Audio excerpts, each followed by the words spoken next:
اجتماعی عبادت، جہاں مسلمان جمع ہو کر اجتماعی طور پر اللہ کی عبادت کریں تو اس کا فائدہ کیا ہوتا ہے؟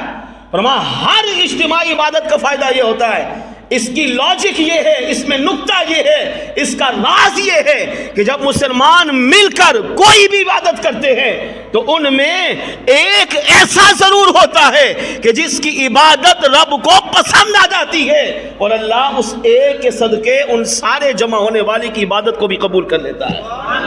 مثال کے طور پر نماز پڑھی، نماز کا حکم دیا جماعت سے پڑھو، یا اللہ کیوں؟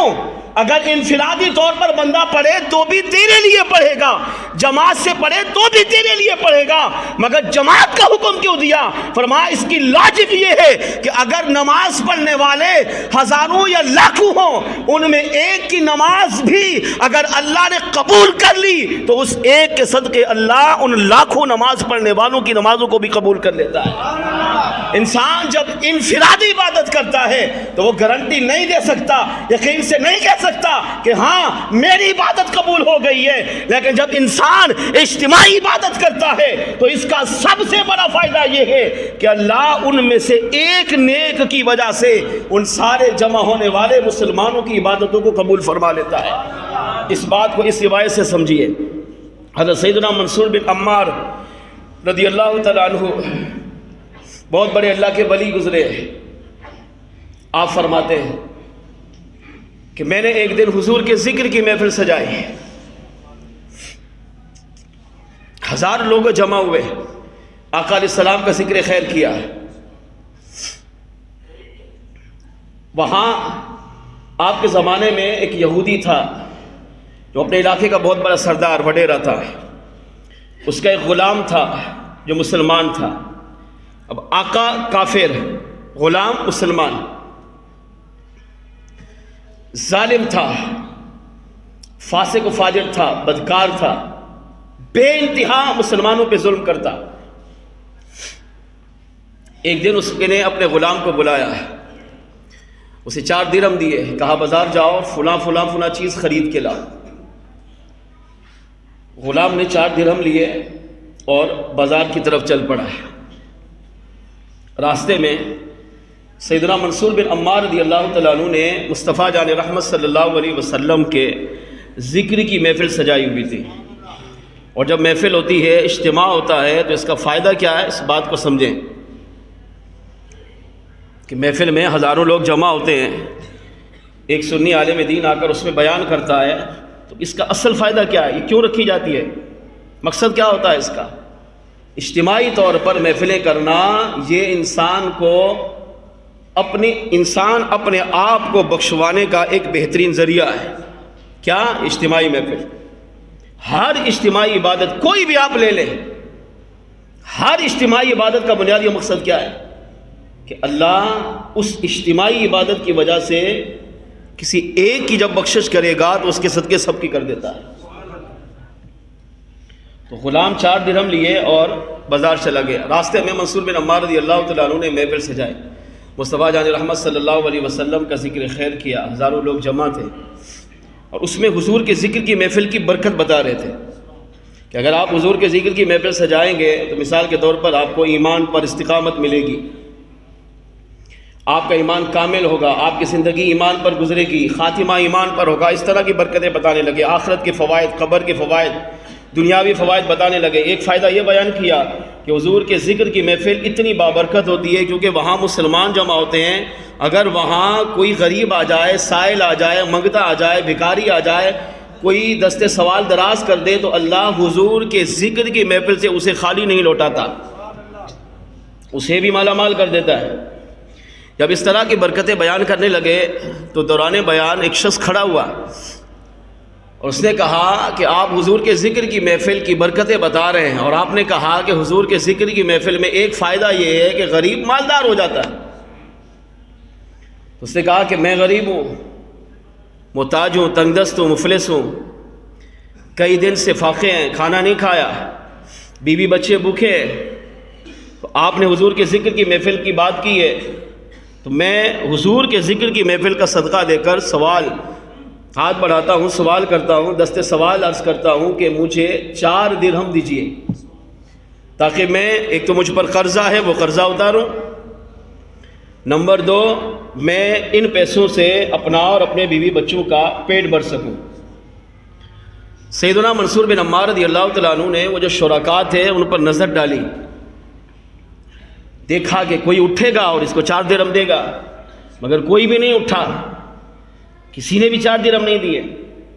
4 درہم کا مطلب 4 روپے نہیں ہے، درہم چاندی کے سکے کو کہتے ہیں، اور اس دور کے حساب سے سمجھیں ہزاروں روپے، 4000 سمجھ لیں، تو 4000 اس دور میں چھوٹی رقم نہیں تھی۔ تو اب اس نے سوال ہی 4 درہم کا کیا، کہا 4 درہم دیجئے تاکہ میں قرضہ بھی اتاروں، اپنے بیوی بچوں کا پیٹ بھی بھروں، اور زندگی کے کچھ ایام سکھ کے ساتھ، سکون کے ساتھ گزاروں۔ اور منصور بن عمار رضی اللہ تعالیٰ عنہ نے اعلان کیا اسے 4 درہم دو، مگر کوئی بھی نہیں اٹھا۔ اب یہاں بات اجتماعی ہو رہی تھی، حضور کے ذکر کی محفل سجی ہے اور اجتماع تھا، مسلمان جمع تھے۔ تو اب اس نے کہا کہ آپ ابھی کہہ رہے تھے کہ حضور کے ذکر کی محفل کی یہ برکت ہے کہ اگر کوئی سوال کرے تو اس کے سوال کو پورا کیا جاتا ہے، مگر مجھے کوئی بھی نہیں دے رہا۔ تو آپ نے پھر یہ اعلان کیا کہ اس کو اگر کوئی 4 درہم دے گا تو میں اسے 4 دعائیں دوں گا، اور دعا بھی وہ دوں گا جو وہ اپنی مرضی سے کروائے گا، خود نہیں، جو یہ کہے گا وہ دعا کروں گا۔ اجتماعیت کا فائدہ دیکھیں، اجتماعی عبادت کا کتنا اعلیٰ ہے۔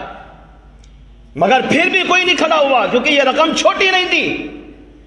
اب وہی مسلمان اس یہودی کا جو غلام تھا 4 درہم لے کر بازار کی طرف نکلا، تو اب اسی کا گزر اس حضور کے ذکر کی محفل سے، اس اجتماع سے ہوا، اس کے کانوں میں یہ آواز آئی اور حضور کا نام سنا۔ حضور کا نام سن کر تو عاشق کی طبیعت بدل جائے۔ حضور کا نام سن کر امام غزالی رحمۃ اللہ تعالی علیہ سے کسی نے پوچھا عاشق رسول کی پہچان کیا ہے؟ فرمایا اس کے سامنے حضور کا نام لو، اگر وہ جھوم جائے تو سمجھ لینا یہ حضور کا عاشق ہے، اور اگر اس کی ذات پر کوئی اثر ہی نہ پڑے، وہ پتھر کی طرح مردہ بن کے بیٹھا رہے، ساکت رہے، تو یہ عاشق رسول ہے۔ حضور کا نام آیا تو انسان جھوم جائے، تڑپ جائے، مچل جائے، بدل جائے۔ تو غلام نے جب سنا کہ حضور کے ذکر کی محفل ہو رہی ہے اور 4 درہم کا سوال ہے اور میرے پاس بھی 4 ہے، تو اب وہ بازار نہیں گیا، سیدھا اسی محفل میں، اس اجتماع میں حاضر ہوا، اور منصور بن عمار رضی اللہ عنہ کے سامنے آیا، کہا میں اسے 4 درہم دوں گا، آپ میرے لیے 4 دعائیں کر دیجیے۔ اس نے 4 درہم دیے۔ اجتماع کا اختتام ہوا، آپ نے اسے اپنے پاس بلایا، فرمایا بول، جو دعا کروائے گا میں وہ کروں گا۔ اس نے کہا پہلی دعا یہ کیجئے کہ میرا آقا غیر مسلم ہے، اللہ اسے اسلام کی دولت سے مالا مال کر دے۔ ہاں، یہ پہلے کے لوگ کتنے اچھے تھے۔ ہم دعا کراتے ہیں بیمار ہوں اچھا ہو جاؤں، غریب ہوں مالدار ہو جاؤں، کار نہیں ہے کار مل جائے، بنگلہ نہیں ہے بنگلہ مل جائے، دنیاوی ترقی، دنیاوی عہدے، دنیاوی منصب۔ جبکہ پہلے کے لوگ کتنے اچھے تھے، وہ دنیاوی منصب کی لالچ میں نہیں، ان کو اگر فکر ہوتی تو اپنے ایمان کی فکر ہوتی تھی کہ اللہ نے دنیا میں مجھے عبادت کے لیے پیدا کیا، اور عبادت میں تبھی کر پاؤں گا جب میرے پاس ایمان ہوگا، اور میری عبادت بھی تبھی قبول ہوگی جب میں زندگی بھی ایمان پر گزاروں، خاتمہ بھی ایمان پر ہو۔ اگر خاتمے مرتے ہوئے ایمان چھین لیا گیا تو چاہے میری ساری زندگی عبادت میں گزری ہو، بروز قیامت بغیر حساب و کتاب کے فرشتے گھسیٹ کر دوزخ میں ڈال دیں گے۔ فکر تھی، اگرچہ بادشاہ ظالم تھا، جابر تھا، ہر طرح کا ظلم کرتا تھا، مگر غلام کو فکر تھی، اس نے اپنے لیے پہلی دعا نہیں کرائی بلکہ یہ کہا آپ اللہ کے ولی ہیں، آپ اللہ کے بارگاہ میں دعا کر دے، اللہ میرے آقا کو ایمان کی دولت سے مالا مال فرما دے۔ آپ نے ہاتھ اٹھائے، دعا مانگی، اے اللہ اس کا آقا غیر مسلم ہے، جو بھی ہے اسے ایمان کی دولت عطا فرما۔ فرمایا بول دوسری دعا کون سی کروانی ہے؟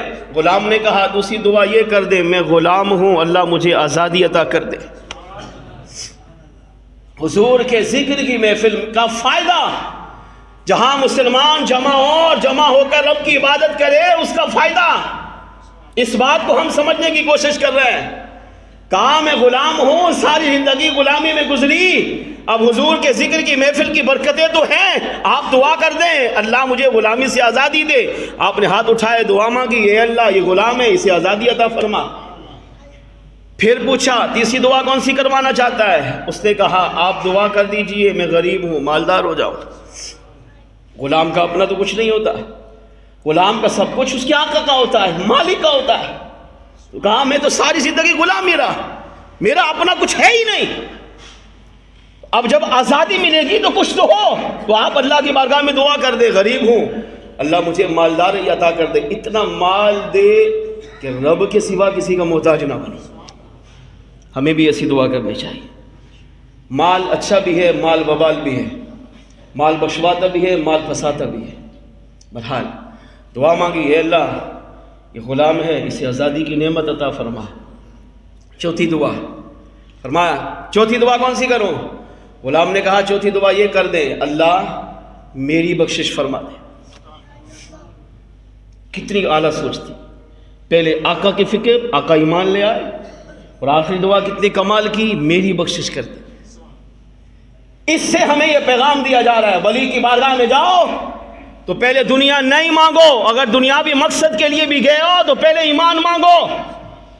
ان سے کہو اللہ کی بارگاہ میں دعا کر دے اللہ نے جو مجھے بن مانگے ایمان عطا کیا اس پہ استقامت بھی دے، میرا جینا میرا مرنا ایمان پر ہو۔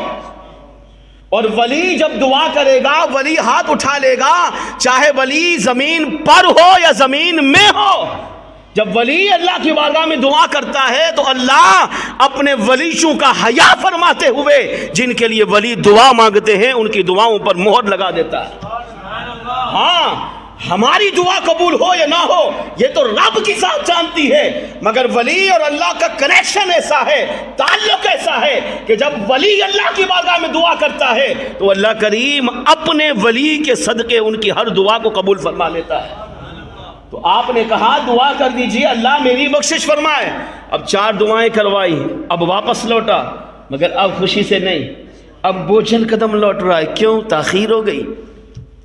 بادشاہ ظالم تھا، اس کو پتہ تھا میں دیر سے جا رہا ہوں، تاخیر سے جاؤں گا تو مجھے مار پڑے گی، وہ بے انتہا ظلم کرے گا۔ اور دوسرا یہ اس نے سودے کے لیے بھیجا، میں نے تو سامان خریدا ہی نہیں، الٹا 4 درہم ضائع کر دیے۔ 4 درہم گئے چلے گئے، میں نے سامان لیا ہی نہیں، اب تاخیر سے بھی مار پڑے گی، سامان نہیں لیا اس پر بھی مار پڑے گی، اور 4 درہم غریب کو دے دیا، سائل کو دے دیا، اس پر بھی مار پڑے گی۔ اب الٹے قدم، بوجھل قدموں سے وہ اپنے آقا کے پاس پہنچا، ڈرتے ڈرتے ڈرتے جب محل میں داخل ہوا تو یہودی سامنے تھا، لیکن منصور بن عمار رضی اللہ عنہ فرماتے ہیں کہ غلام کا بیان ہے جب پہلے میں جاتا تھا تو آقا خوف زدہ ہوتا تھا، آقا جو ہے وہ غصے میں ہوتا تھا، جلال میں ہوتا تھا، اور جھڑک کر بات کرتا تھا، ڈانٹ کر بات کرتا تھا، ظلم و ستم کی انتہا کر دیتا تھا۔ پوچھا نہیں تھا، پہلے مارتا تھا بعد میں پوچھتا کہاں تھے، کیوں آئے، تاخیر سے کیا مقصد تھا۔ لیکن آج جب میں اپنے آقا کے پاس گیا تو کہا آج آقا نے جب مجھے دیکھا تو مسکرا پڑا۔ کیوں مسکرایا؟ کیونکہ ادھر ولی کے ہاتھ اٹھ چکے تھے۔ ہاں جب ولی کی بارگاہ میں جائیں اور ولی ہاتھ اٹھا لے تو پھر اللہ کریم ولیوں کی لاج رکھتا ہے۔ تو آئے ولی میں یہ تاثیر دیکھی، بدلتی ہزاروں کی تقدیر دیکھی، یہ حقیقت ہے۔ منصور بن عمار رضی اللہ تعالیٰ عنہ کے ہاتھ اٹھ چکے تھے اور آپ کی دعا اس کے حق میں قبول ہو چکی تھی، تو کہا اب جب میں گیا تو وہ غصے میں نہیں تھا بلکہ نرم تھا، شفیق تھا۔ جب میں ڈرتے ڈرتے قریب گیا تو مسکرا کر مجھ سے پوچھا غلام تاخیر سے کیوں آیا، اور جو 4 درہم دیے تھے وہ کہاں ہیں، بازار تمہیں کچھ خریدنے کے لیے بھیجا تھا، اس سامان کا کیا ہوا؟ تو اس نے کہا میں نے سر جھکاتے ہوئے ڈرتے ڈرتے کہا کہ بادشاہ کے آقا میں نے وہ 4 درہم خرچ کر دیے۔ کہا کس کو خرچ کیے؟ کہا ایک سائل کو دے دیے۔ کہا پوری بات بتاؤ۔ اب اس نے پورا واقعہ سنا ہے۔ ایسے ایسے گیا، راستے میں حضور کے ذکر کی محفل ہو رہی تھی، وہاں ایک نے صدا لگائی، کوئی بھی نہیں اٹھا۔ اب حضور کے ذکر کی محفل کی بات تھی، اب میں نے کہا یہ کیسے ہو سکتا ہے حضور کے ذکر کی محفل میں اجتماع میں بندہ سوال کرے اور اس کا سوال پورا نہ ہو، اور وہاں بیچ میں وسیلہ حضور کی محفل کا ذکر کا۔ تو میں نے وہ 4 درہم اس کو دینے کا ارادہ کیا۔ اتنے میں منصور بن عمار جو زمانے کے ولی کامل ہے، انہوں نے یہ اعلان کیا جو اسے 4 درہم دے گا میں اس کے لیے 4 دعائیں کروں گا۔ تو میں نے وہ 4 درہم اس سائل کو دیے، سائل دعا دیتا ہوا چلا گیا۔ محفل کے بعد میں ان کے پاس گیا اور میں نے جا کر 4 دعائیں ان سے لیں اور آپ کے پاس پہنچ گیا۔ آقا نے کہا بتاؤ 4 دعائیں کون سی دی؟ غلام نے کہا پہلی دعا جو میں نے کروائی وہ یہ تھی، میں نے کہا آپ دعا کر دیں کہ اللہ میرے آقا کو جو کہ یہودی ہے، غیر مسلم ہے، اسے ایمان کی دولت عطا کر دے۔ اجتماعی عبادت کا فائدہ، نماز جمعہ مل کر پڑھو، کیوں؟ فائدہ کیا؟ عیدین مل کر پڑھو، کیوں؟ فائدہ کیا؟ انفرادی عبادت سے بڑھ کر اجتماعی عبادت اللہ نے فرض کیوں کی؟ غلام نے کہا میں نے آپ کے لیے دعا کرائی، فرمایا پھر کہا انہوں نے دعا مانگی، اے اللہ اس کے آقا کو ایمان کی دولت دے۔ غلام کہتا ہے ابھی میں نے یہ جملہ ادا کیا تو فوراً آقا نے کہا پھر سن، ان کی دعا اللہ کی بارگاہ میں قبول ہو گئی اور میں کلمہ پڑھ کر اسلام کا دامن قبول کرتا ہوں۔ اس نے پڑھا لا الہ الا اللہ محمد رسول اللہ، اشہد ان لا الہ الا اللہ واشہد ان محمد عبدہ ورسولہ، کلمہ طیبہ پڑھا اور اسلام کی غلامی کا پٹا اپنے گلے میں ڈال لیا۔ پوچھا اچھا بتا دوسری دعا کون سی کرائی؟ غلام نے کہا میں نے دوسری دعا یہ کرائی میں غلام ہوں، اللہ مجھے آزادی دے دے۔ فرمایا جا ان کی یہ دعا بھی قبول ہو گئی، میں نے تمہیں رب کی خاطر آزاد کر دیا۔ ساری زندگی تو میرا غلام رہا لیکن تو نے ان سے دعا کروائی، ہو گئی قبول، جا میں تجھے آزاد کرتا ہوں۔ پوچھا تیسری دعا کون سی کرائی؟ کہا تیسری دعا یہ کرائی کہ میں غریب ہوں مالدار ہو جاؤں۔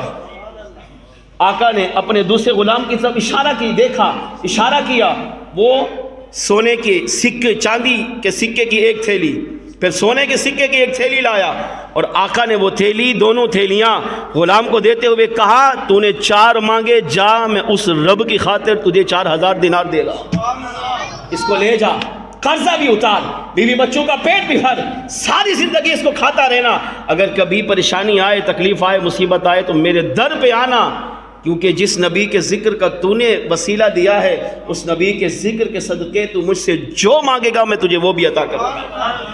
آقا نے کہا چوتھی دعا کون سی کرائی؟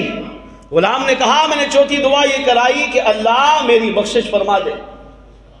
اب اس آقا نے جو جملہ کہا اس کو اگر سونے کے پانی سے بھی لکھا جائے تو خدا کی قسم اس کا حق ادا نہیں ہو سکتا۔ کتنا خوبصورت جملہ کہا سن جو میرے حق میں تھا، میرے بس میں تھا وہ میں نے کیا، اور جو میرے بس میں نہیں ہے وہ میں نہیں کر سکتا۔ کیا مطلب اس کا؟ اس نے کہا دیکھ کلمہ پڑھنا میرے بس میں تھا، میں نے پڑھا، اسلام کا دامن قبول کیا۔ تجھے آزاد کرنا میرے بس میں تھا، میں نے تجھے آزادی دی۔ تجھے غریب سے مالدار بنانا میرے بس میں تھا، میں نے 4 درہم کے بدلے 4000 دینار دے کر تجھے مالدار بنایا۔ لیکن بخشش کرنا یہ میرے بس میں نہیں، یہ اس کریم رب کے دست قدرت میں ہے جس نے مجھے ایمان کی دولت عطا فرمائی۔ یہ کہا غلام دعائیں دیتا ہوا چلا گیا۔ منصور بن عمار رضی اللہ عنہ فرماتے ہیں اگلے دن وہی سابقہ یہودی موجودہ مسلمان آپ کی بارگاہ میں آیا اور اس نے آ کر آپ کو خواب سنایا، کہا علی جان میں نے رات ایک خواب دیکھا، میں چاہتا ہوں کہ آپ کو بھی بتاؤں تاکہ یہ بشارت کیونکہ آپ کے بارے میں بھی ہے۔ آپ نے فرمایا بتا کیا خواب دیکھا؟ کہا رات کو سویا تو عالم خواب میں پہنچا، سر کی آنکھ بند ہوئی، دل کی آنکھ کھلی، میں نے دیکھا میں ایک علیشان باغ کے اندر سیر کر رہا ہوں، سیر کرتے کرتے میں ایک مقام سے گزرا، وہاں مجھے حاتب غیبی سے آواز آئی میرے بندے جو تیرے بس میں تھا وہ تو نے کر دیا اور جو ہمارے بس میں ہے سن وہ ہم نے کر دیا ہے۔ فرمایا اس کا مطلب کیا ہے؟ آپ نے فرمایا سن اس کا مطلب یہ ہے تیرے بس میں تھا کلمہ پڑھ کر مسلمان ہونا، تو نے کلمہ پڑھا اسلام کا دامن قبول کر لیا، تیرے بس میں تھا غلام کو آزادی دینا، تو نے غلام کو آزاد کر دیا، تیرے بس میں تھا وہ غریب تھا اس کو مالدار بنانا، تو نے اسے 4000 دینار دے کر مالدار بنا دیے۔ اب بخشش کرنا تیرے بس میں نہیں تھا کیونکہ بخشش کرنا یہ رب کے دست قدرت میں ہے۔ تو اللہ نے حضور کے ذکر کی محفل کی برکت سے اللہ کریم نے تیری بخشش کا اعلان فرما دیا ہے۔ آپ نے فرمایا، عرض کیا علی جان سنیے، میں نے یہ بھی سنا کہ اے فلاں جا، جو تیرے بس میں تھا وہ تو نے کیا، مگر جو ہمارے بس میں ہے وہ ہم کرتے ہیں، جا ہم نے تیری بھی بخشش کر دی، تیرے غلام کی بھی بخشش کر دی، منصور بن عمار کو بھی بخش دیا، اور جتنے مسلمانوں نے اس اجتماع میں شرکت کی ہم نے اپنے محبوب کے ذکر کی محفل کی برکت سے ان تمام مسلمانوں کی بھی بخشش و مغفرت کا اعلان فرما دیا ہے۔ اس سے پتہ چلا کہ انفرادی عبادت جب مسلمان کرتا ہے تو اس کی کوئی گارنٹی نہیں، کوئی ضمانت نہیں ہے، کوئی یقین سے نہیں کہہ سکتا کہ میری یہ عبادت قبول ہوئی یا نہیں ہوئی۔ لیکن اگر مسلمان اجتماعی طور پر عبادت کر لے، چاہے وہ نماز ہو، چاہے وہ حج ہو، چاہے وہ ذکر و اذکار ہو، چاہے وہ صدقہ خیرات ہو، چاہے وہ تلاوت قرآن ہو، الغرض مسلمان زمین پر بیٹھ کر جب بھی اجتماعی طور پر عبادت کرتے ہیں تو اللہ ان میں سے ایک نیک کی وجہ سے ان تمام مسلمانوں کو اس کی عبادت کو قبول بھی کرتا ہے اور ان سب کے لیے اپنی بخشش کا اعلان بھی فرما دیتا ہے۔